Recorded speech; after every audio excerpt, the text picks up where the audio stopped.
daan. Kung yan na nakikita kasi madilim. Madilim kasi mga bro. Pero mamaya, makikita nyo pag dumidito sa, sa maliwanag. Dito yung bag, dito yung bag na pangkap tsaka yung tent ko. So, kaka-out ko na kasi kayo sa trabaho. Pero ako, kaya, wala, gabi na talaga nakabiyahe. So, sabi ko nga, kagaya ng sabi ko, ang destination natin ay San Antonio, puntahin sa Balis. Kaya, tulad na kanina kasi ito sa Butolan, hanggang iba. Hindi naman umulan, pero pagdating ng paanan, hanggang dito sa Mariano, nakakapagyan na, malakas na yung ulan, pero hindi na lang ngayon, hindi na yung ulan. Kaya, ayun, samahan niyo ako mga bro. Isang adventure na naman at bago autocamp adventure mga bro ang gagawin natin. Kaya samahan niyo ako. Hindi ko lubos maisip mga bro, ba't naisip ako mag-camping tapos napakalayang lugar pa, San Antonio pa. Wala nakabublog na kasi tayo sa maraming lugar dito sa Butolan ng Iba. Subukan naman natin yung ibang lugar. Kabangga na to mga bro. So medyo meron pa tayo daan ng San Felipe tsaka San Narciso. Di bale lang minuto lang mga bro, doon tayo. Mag-focus na ako sa pagka-drive dahil medyo delikado, madulas ang daan. Mamaya ako din mag-vlog mga bro, pero mag-update na din pa rin ako. Usually mga bro, kung mapapansin nyo sa mga recent posts ko sa Facebook, ito talaga yung gusto ko nang gawin, auto-camping talaga. So, pero ang hirap talagang kumanap ng schedule, lalo na kung may trabaho ka sa mga responsibility pa rin sa buhay. So kahit pa paano, pasingit-singit na nagagawa natin itong mga ganitong content para makapag-relax yung mga viewers natin na ito naman ang hangat ng na makapagbigay ng good vibes sa mga gusto yata dito Kabanggan.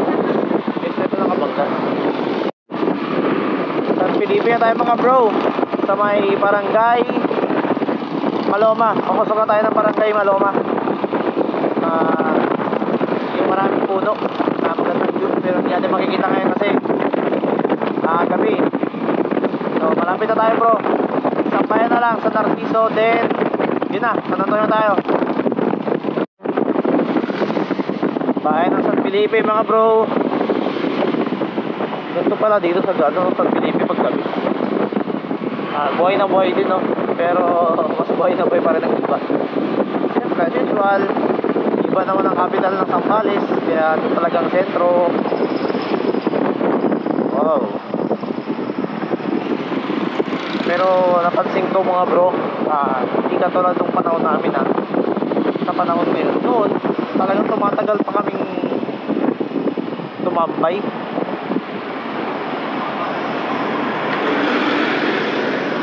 Tumambay sa labas, tambayan talaga kami doon. At wow, San Felipe yung float nila nung nakaraan din ang Bulag Festival. Yun na, sabi ko nga, wala na masyadong tambay ngayon. Parang nilimitahan nila yung pagtambay sa gabi kaya dahil magnanakaw. Oo, totoo, maraming nagtipanang magnanakaw ngayon at talagang grabe sila, hirap ng buhay. Hindi katulad nung panahon namin, talagang may mga tambay hanggang madaling araw. Parang isang din yun na nape-prevent ang mga tambay yung mga magnanakaw. Hindi katulad ngayon, diba? So yun lang, na-share ko lang mga bro.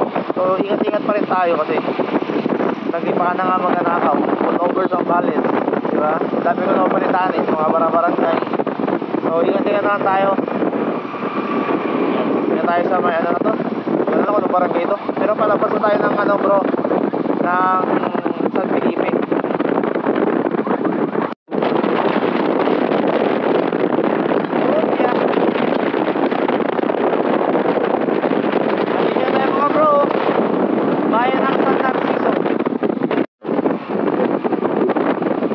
Bayan tayo mga bro.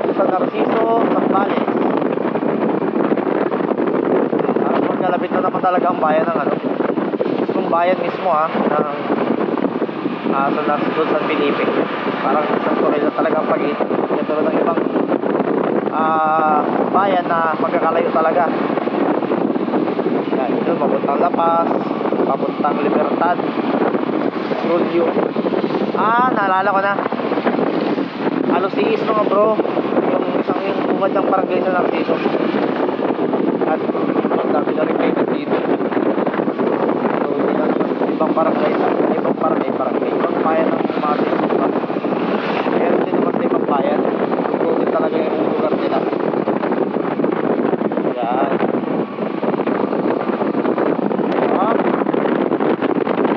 Pagdating dito bro, sa may hindi naman tawag na bro, sa may kanto, itong kanto sa may gawing kaliwa, yan ang shortcut pupunta na diretso ng San Marcelino.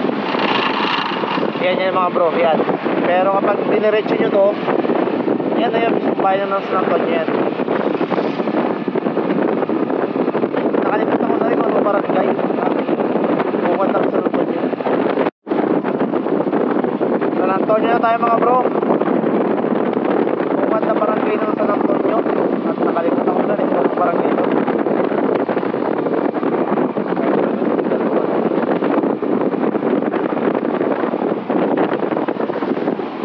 Ay, hindi pa pala ito San Antonio, San Narciso pa rin pala. Naalala ko na mga bro anong barangay ito.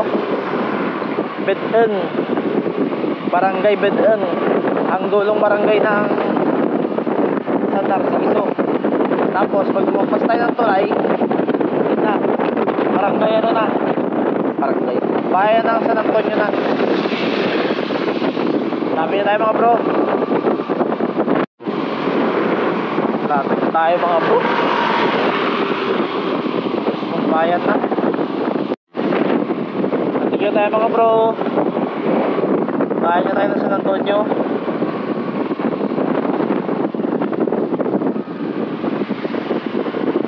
Parang medyo matamlay ang bayan na to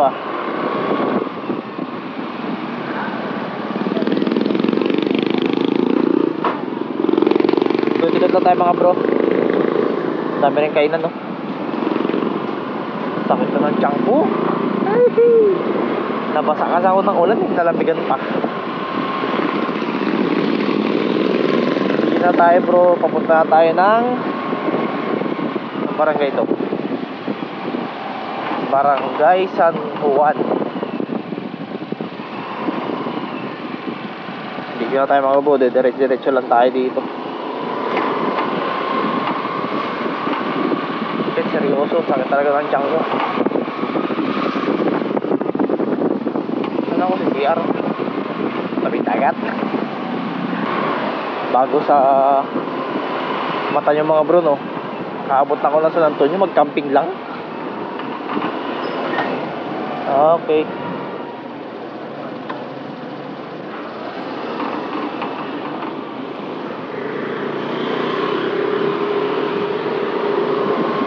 Pakita, di pa ako naka-Google Maps yan Hindi mga bro, napunta ko na kasi ito dati.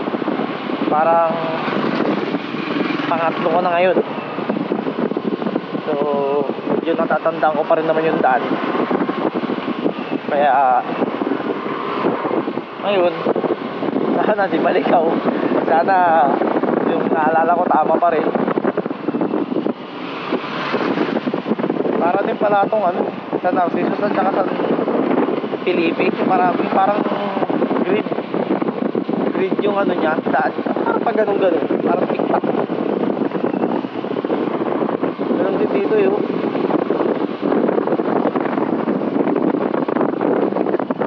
tayo. Naalala ko itong karto na tuloy lahat. Adventure nga hanapin natin. Ito yung sa Waze tsaka sa Google Maps. Ito ang maganda sa adventure mga bro, yung hindi mo alam yung pupuntahan mo. Naalala to instinct na lang, instinct ba? Mindset ba?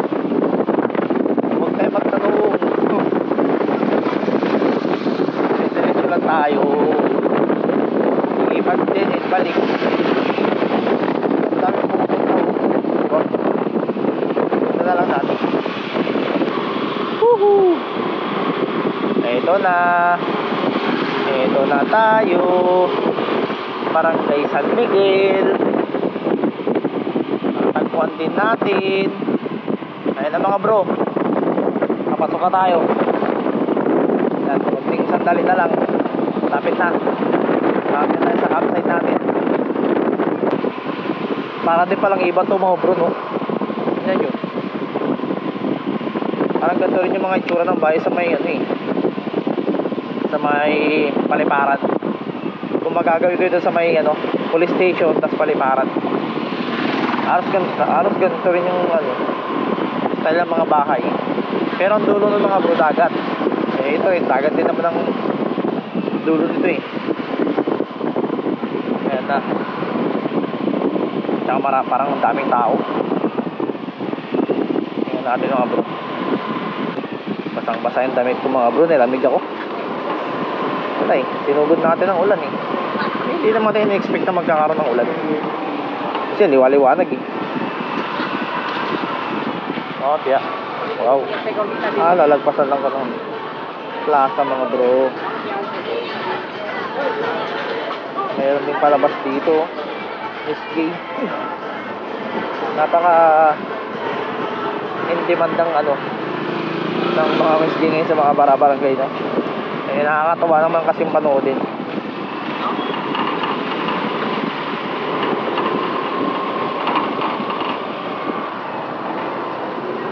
Yan na.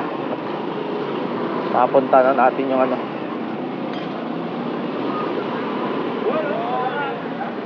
Napunta na natin ito yun eh. Napapag ko sa YouTube eh. Hinahanap ko yung camping site mga bro. Bigyan tayo sa scan na ito na ito pumasok. Naka Google Maps na ako. And sinend ang link ng isa sa mga kakilala natin dito. Susundan ko na lang yan.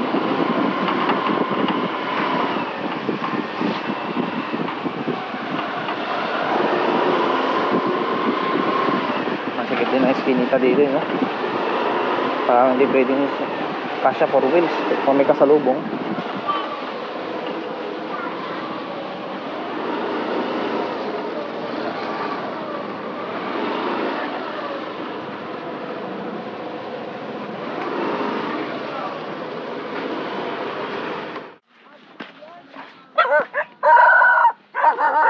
Ay, nakikita ba kayo mga bro? Ang galing ng paligid yun.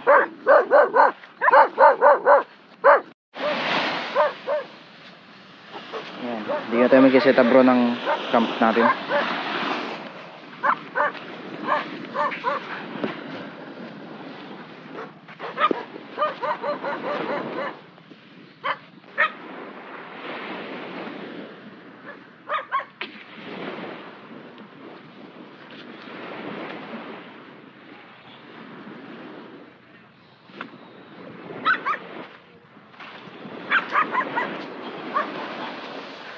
Ayan mga bro, dala natin lahat. Set up natin.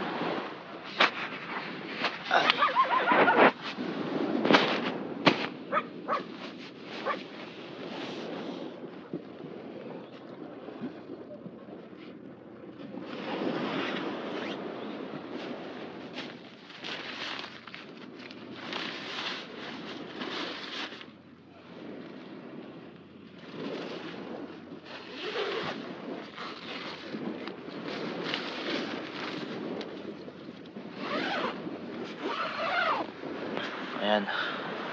So yan mga bro, na-set up na natin yung tent natin. Bukas bago tayo uuwi ay gagala tayo.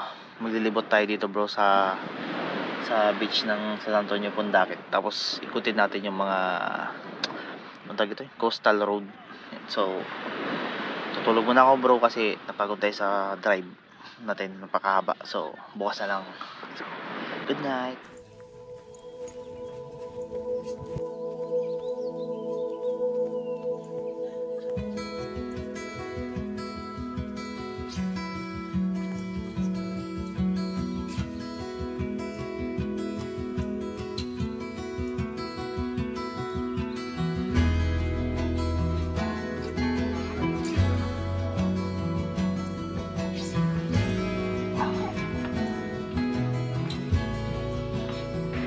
Dito na ako nakapesto mga bro.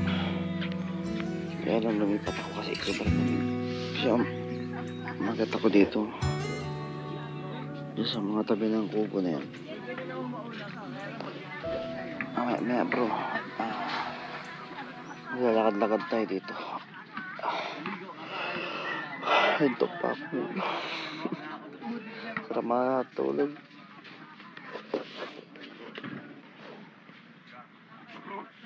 Tinanggalin na ako ng gising mga bro. Ang dami ng tao.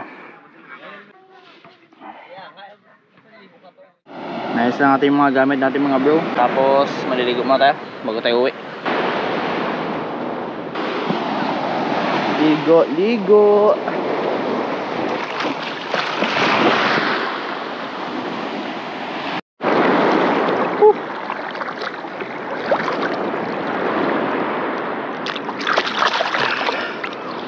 Matry lang tayo. Babad lang tayo saglit mga bro. Para malamig yung katawan natin bago tayo ulit bumiyahe. Di ko muna ilulubog mga bro yung camera. Kasi wala tayong waterproof case, tsaka mukhang malabo naman yung tubig. Hindi rin ma-enjoy yung view. Alam nyo mga bro, ito yung unang episode natin talaga ng camping. Kagaya ng mga nakaraang post ko, di ba, na magkakaroon na tayo ng camping vlogs. Ito yung unang-unang episode na yun. Kala mo talaga camper no? Episode pa eh. Pero syempre part yun ng pagiging productive natin at pagre-relax. So ito na yun. At sa mga susunod na araw gagawa ulit tayo ng content, pero hindi naman na dito. Uulitin na lang natin sa ibang spot naman. Pero mostly gusto ko talaga dagat or ilog. Kaya dumayo pa tayo ng San Antonio para lang maligo. At part ng pagre-relax para matanggal yung stress. At kanina nakiusyoso lang tayo sa mga lokal, yung mga mangingisda dito. Dahil parang isa sa mga pangunahing hanap buhay nila yung pangingisda. Kaya nakakatawa. Ano muna tayo?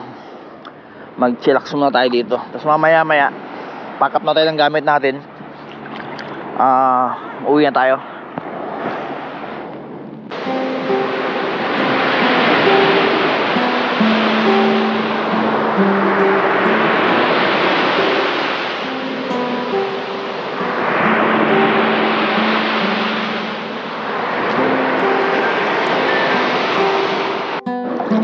Mamaya mga bro, bago tayo umuwi, makikita nyo yung coastal road na daanan ko.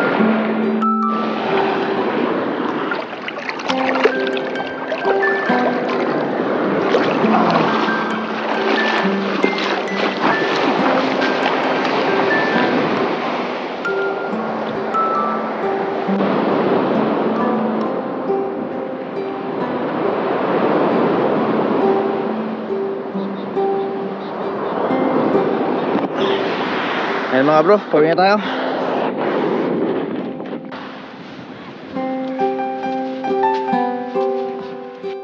Ayan mga bro, pauwi na tayo. Napakasarap na experience. Malamig ang tubig, sarap matulog. So maraming salamat sa pagsama nyo sa akin sa araw na to. At I'm sure babalik pa rin tayo dito sa lugar na to.